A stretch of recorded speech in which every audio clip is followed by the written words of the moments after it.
So, syempre, kailangan natin mag-dedicate ng space na talagang komportable silang mag-aral and Naka-record to! Alam ko. Sara mo yan? Nakita mo ba yung shelf? Ay, naman ako. Pakita mo kasi na yung nagugulo. Ayoko! Storbo!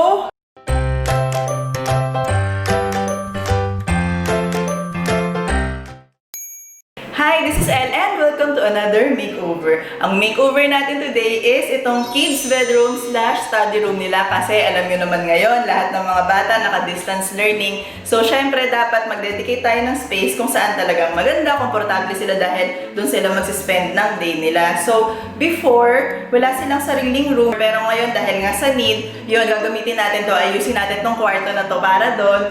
And before itong kwarto na to is storage space lang siya. So, dahil boy and girl sila, ang design natin sa room nito is very neutral lang. Basta fun pa rin siya for kids, pero malinis lang siyang tignan. Pero yun, before ko pakita sa inyo lahat ng nagaganap dito, please do subscribe to my channel for more home makeover, design tips, design advice, and you may also follow me on Instagram. Andito na ako sa room, ang dami nang nangyayari. Ayan, all white na siya lahat.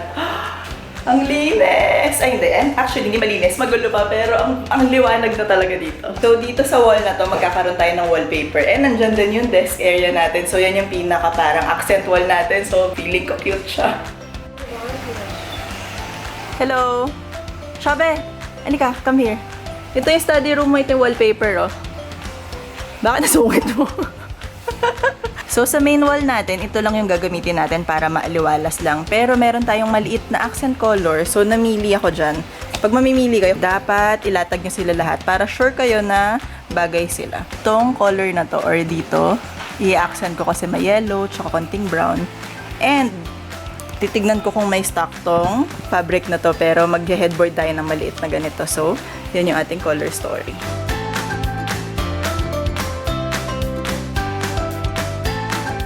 So, ito siya. Hanggang dyan lang yung headboard natin na may cushion. Tapos, para visually mukhang mataas yung headboard mo, meron akong accent wall na naka-paint na ganyan. Nakaikot din yan pag ganito. Dun sa bench seat natin. And naka-curve tayo ng ganyan. Meron siyang ganong drama. So, ayan, ginugupit muna natin yung tela dun sa desired namin na width. Kasi ito yung isa, ang haba, oh. Yan yung isang headboard. Tapos, unahin namin yung maliit for practice. Ang ganda! Nakabit na nila yung wallpaper. Ayan o. Ang cute ng kulay. So, magkakabit na lang tayo dyan ng wall light.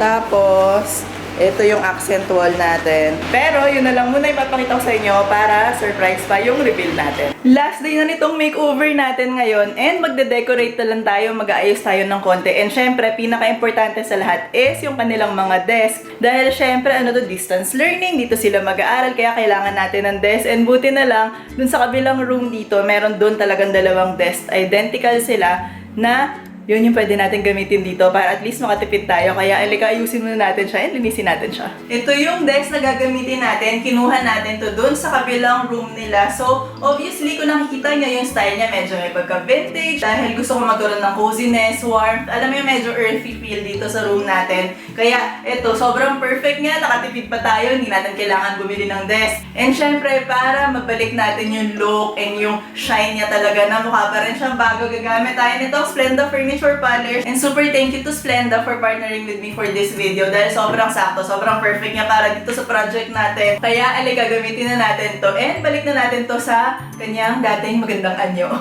So very simple lang yung gamitin. Shake nyo muna siya and isa-spray nyo siya dun sa surface mga 8 inches away dun sa surface. Ayan. Tapos ayan, punasan nyo agad ng basahan.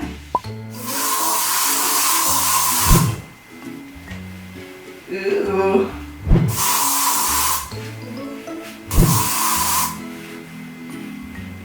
So, pwede nyo siyang gamitin sa mga furniture, cabinet, countertop, pwede rin sa mga leather, vinyl na material. Naka-repel siya ng dust at saka wala kikintab talaga and bumumukhang bago yung gamit nyo.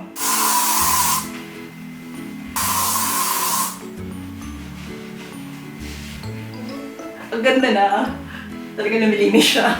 Ayan na, kintab na niya. Ang ganda na ng desk natin. So, alika, tapusin na natin yung ating pagde-decorate. Ito yung artwork na pinaprint ko. So, ito sila. Ayan, dinrawing ko sila kagabi. So, ayan. Ito na siya. Yes. Tapos, ito. Ayun na siya. Ah, cute.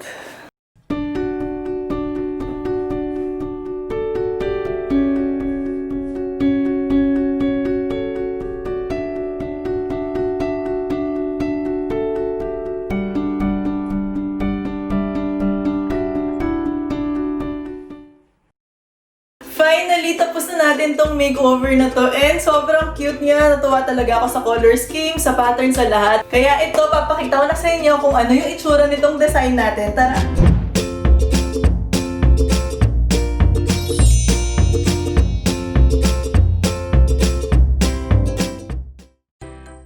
So, dito sa left ng main door is yung closet nila. Originally, nandito na yung closet and pinapaint natin siya. Itong side na to, pinagawa natin siyang sliding door kasi nandito yung bed para hindi sila mahirapan mag-open. Pero, dito sa side na to, kinip lang natin yung door niya. Ayan. And ang galing kasi pina-customize to. Meron siyang mga lalagyan na ganyan. Ang nagpagawa nito, yung lola nila Yusay, bale, great-grandma ng mga kids, space saving solution niya dito. Di ba? Pwede yung gamiting hack yan sa mga small space niyo. Pakinabangan niyo yung door dahil natuwa ako dito sa idea na to. Tapos, dito naman sa kabilang wall nitong room. So, before, itong wall na to is wood lang siya. Actually, kasi, ang setup talaga nito, para siyang accordion na wall. Para pwede mong i-open tong room na to dito sa kabilang side. Dito natin nilagay yung mga artwork ng mga kids. Sila nag-paint niyan, di ba? Sobrang cute. Bumagay sa color scheme natin tong mga, mga yellow, mga green, ganyan. And dito naman sa pinaka-importanting part nitong room makeover is yung kanilang desk area. Super love ko talaga mag-wallpaper, lalo na sa mga kids room kasi nakakadagdag siya ng pattern, mas fun siya. So, naisip ko na dito ko ilagay sa wall na to dahil nandito yung pinaka-workstation desk area nila. Dito natin nilagay yung dalawang desk na kinuha natin doon sa kabilang room kanina. Lagyan lang natin itong chair na to na white para kasi syempre medyo vintage looking tong desk. Nilagay natin ng mas modern na mas clean look naman na chair para nagbabalance lang sila. And naglagay tayo nito ng shelf, display natin ng books, and yung mga fun toys nila ganyan. And syempre, importante rin ng lighting. So, meron tayong lamp dito, tsaka meron din doon sa kabilang side na lamp para at least pag nag-aaral yung bata, maliwanag din dito. Then, dito naman sa corner ng room is yung kanilang reading nook area.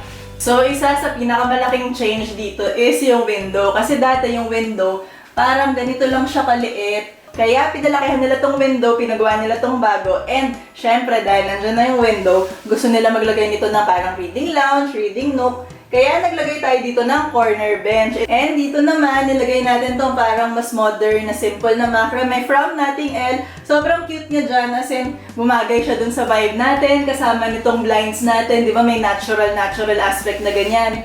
Tapos meron din tayong pa-plants dyan sa labas. Tsaka, dito, in between ng bed tsaka ng bench, naglagay tayo ng mga nitong crates na pwede na nilagyan ng toys or meron din saksakan sa likod, pwede sila mag-charge dyan ng gadget or something para at least very useful tong corner na to. Then, dito naman yung kanilang main sleeping area dito sa room. So, kung mapapansin nyo, yung color scheme na ginawa natin dito, very natural lahat. Yung parang may brown, may konting green, tapos merong mga yellow, then hindi siya pure white. Yung wall natin, gusto ko nang maaliwalas ng fresh, pero hindi talaga puting-puti. Para siyang ivory color, parang milk color, para medyo may coziness and warm factor lang nitong color na to, pero maaliwalas pa rin siya. Tapos, gusto ko lang magkaroon ng konting detail tong space na to na medyo mas hindi traditional, hindi typical. So, ang ginawa natin is, kinonect natin tong bed area dito sa bench area nila. So, meron tayong headboard na dire-diretso. Ito yung DIY natin kanina. Papunta dito. And syempre, dahil ito medyo mababa lang siya, gusto ko pa rin ng visual na malaki, na mas magmumukhang malaki yung headboard natin. So, dinaan natin siya dito sa accent color na paint na kinonect din natin sa kabilang side. So, parang meron lang siyang certain feel. Wala, natuwa lang sa kanya dahil cute, di ba? And of course, itong artwork natin, pinakita ko, dinrawing ko lang yun kagabi. Naglagay din tayo ng mga konting accent pillow. Ayan, meron din tayo dito, di ba? Ang cute nila.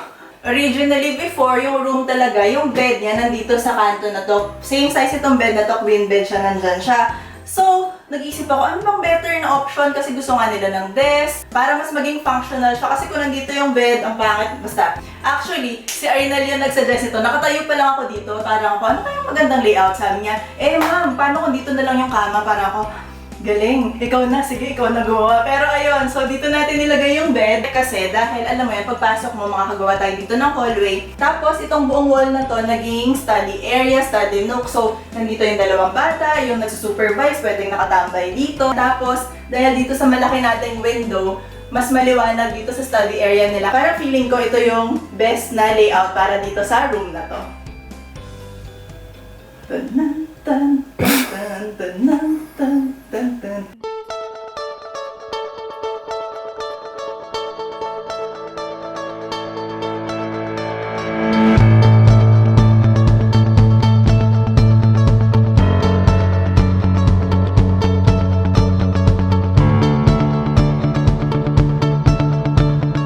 So that's our makeover for today. Sobra-sobra akong happy dito sa result ng room na to. Kasi feeling ko, medyo meron siyang iba dun sa usual na ginagawa ko. Pero at the same time, nandun pa rin yung freshness, nandun pa rin yung fun, nandun pa rin silang lahat. Pero mas iba lang siya, alam mo yun? And nakaaliw ako kapag nakakapag-experiment ako ng konti. Parang yung bed headboard na connecting dito sa bench headboard natin. Yung mga ganyan, gusto ko maglagay ng mga details na nakakatawa. Ang saya-saya ko, diba? So, hopefully, may enjoy siya talaga ng mga bata. Itong kanilang room, lalo na ngayon. Siyempre, dito sila lagi magsistay. Nag-aaral sila dito. So, sobrang worth it nitong makeover na to. Super thank you to Splenda Furniture Polish for partnering with me for this video. Sana nagustuhan niyo tong makeover natin ngayon. If you did, please like this video. And kung di pa kayo nakasubscribe, subscribe din kayo dahil marami pa tayong makeover. Papakita ko na yung winner natin dun sa ating free makeover. And yun, tuloy-tuloy pa yan. And pwede nyo rin ako i-follow sa Instagram. So, ayun lang. Until next time. Bye! Come in! Surprise! What are you doing? Okay. Hey! No! Careful! Hawakan mo siya. Careful, very careful.